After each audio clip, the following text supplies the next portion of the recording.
is that don't allow your job or your current circumstances or where you come from or who you used to know or what this person is going to say. Don't let all these other things dictate your blessing. Don't let them dictate your talent. Don't let them dictate your purpose in this world. And don't let them dictate what's been destined for you. There's a reason why God put this in your life.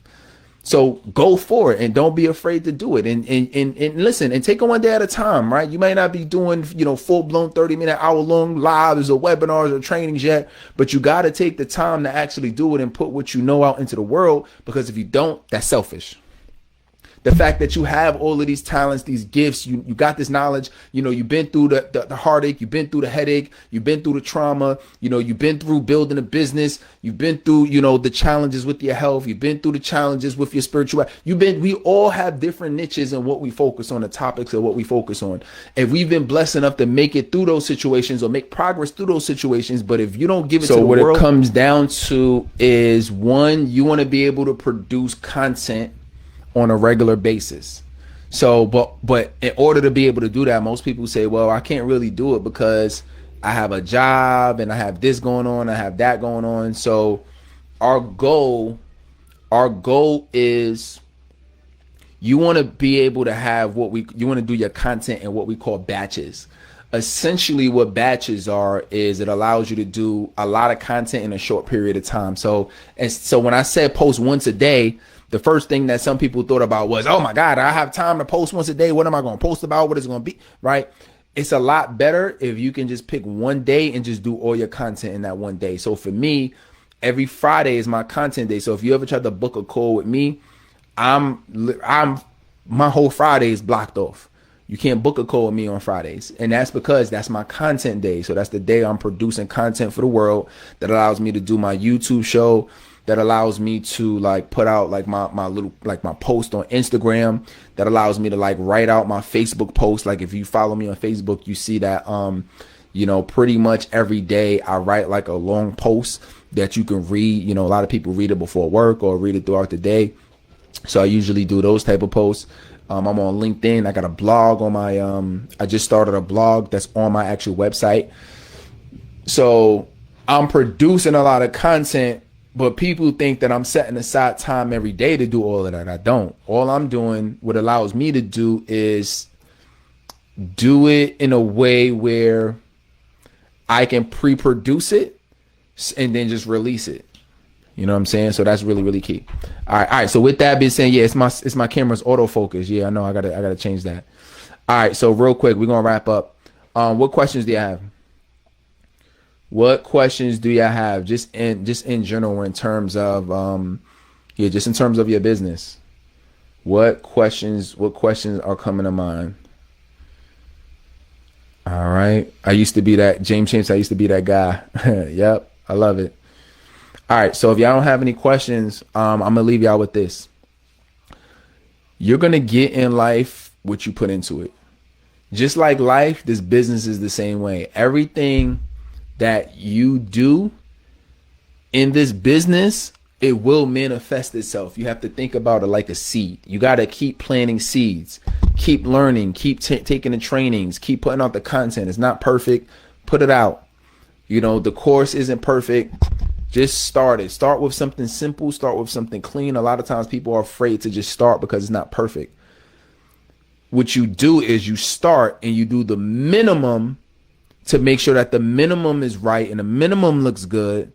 And then you get started and you build on top of that. Like if I was just starting today, like right now, I mean, we got a bunch of things. We got coaches, we give out we have courses, we have, we got groups, we got a bunch of different things that we're doing, especially when I'm working with my higher ticket clients. I'm going to tell you this, that if I had to start over today and I didn't have any resources, take my team away from me, take my money away from me, take, you could take everything away from me. How I'm going to start again today, if I didn't have anything, I would just start with what I can start with. If all I can start with in my coaching program is jumping on a call with you once a week for, let's say, 12 weeks or once a week for 90 days, I guess pretty much the same thing, right? But let's just say 90 days, once a week.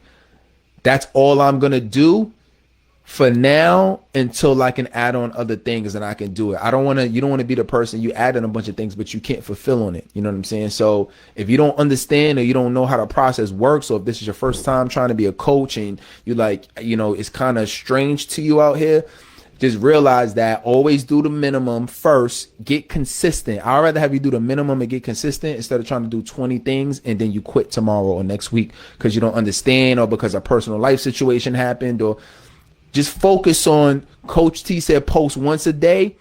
Focus on posting once a day then.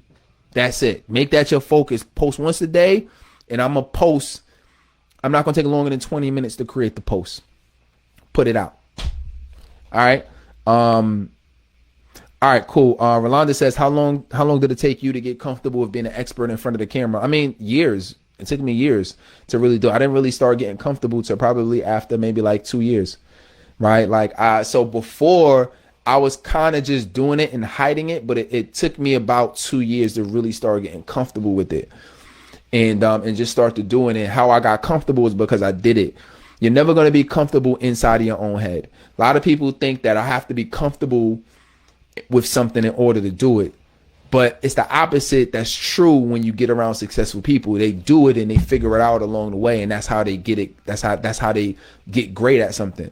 A lot of times we think that people who are successful already great. I get people who see me and they like, yo, you're natural on camera. Like, yo, this is what you do. And I'm like, no, this is not what I've been doing. This is not what I was naturally great at.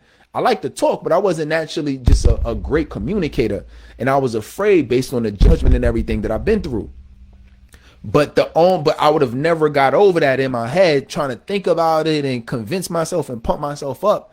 I would have never been able to really get great at this skill until I actually did it. So you won't get comfortable by waiting to the perfect time and waiting till this and waiting till that. If you work with me, I'm not a big component of waiting. You know what I'm saying? Like, let's go. We're not getting any younger. We got legacies to build. Our kids are watching us. People are watching us around the world. People are dying every day. People are depressed. People need they need us. We don't got time to wait. Let's go. Let's get it. Let's work. Let's figure it out along the way. Let's get the help. Let's get the support. Let's do what we need to do. Let's take it one day at a time. You know what I mean? So that's what I would do. And that's what I've done, is that I just constantly, although it's uncomfortable, remember, you don't have to feel comfortable and secure, and everything doesn't have to be peaches and roses for you to take action on something. You know what I mean? So hopefully that helps. There you go. Kofi says, what's good, Kofi? Kofi says, what's the one repeatable mistake coaches make? Like creating content. I mean, well, creating content, the one thing that I really see, it's a bunch of things, but I would say that they talk about random things. They don't really talk about relevant information. I've consulted thousands of coaches at this point, and one of the common things that I see is people say, oh, I'm putting out content, and then I say, okay, great, you're putting out content, I think that's dope. I said, are you talking to your ideal client? Crickets. Why are you putting out content and you're not talking to your ideal client? They're like, oh, I'm just putting out general information. I'm putting out general things. What motivated me today, what I was reading, what was on my mind. People talk about everything except the topics that you need to talk about to attract your ideal clients. Like this, we ain't playing games. This is a business. You got to be smart about it. You're not going to put the wrong bait in the water expecting to catch the right fish. That doesn't work. You know what I'm saying? So you gotta, whatever you putting out into the world, realize that you're gonna attract people who want that content. So that's the biggest thing that I say is that folks, even if they are creating content, a lot of times they're not creating the content to attract their ideal audience. Maybe it's because they don't know who their audience is, but especially if you know who they are, post the correct content. And then the second thing I see is that they're not consistent. So you got to really be consistently posting content. One of the biggest things to be successful in our industry is staying top of mind. The best way to stay top of mind is to post content consistently. And if you're not doing that, you're not going to stay top of mind, and you're going to lose a lot.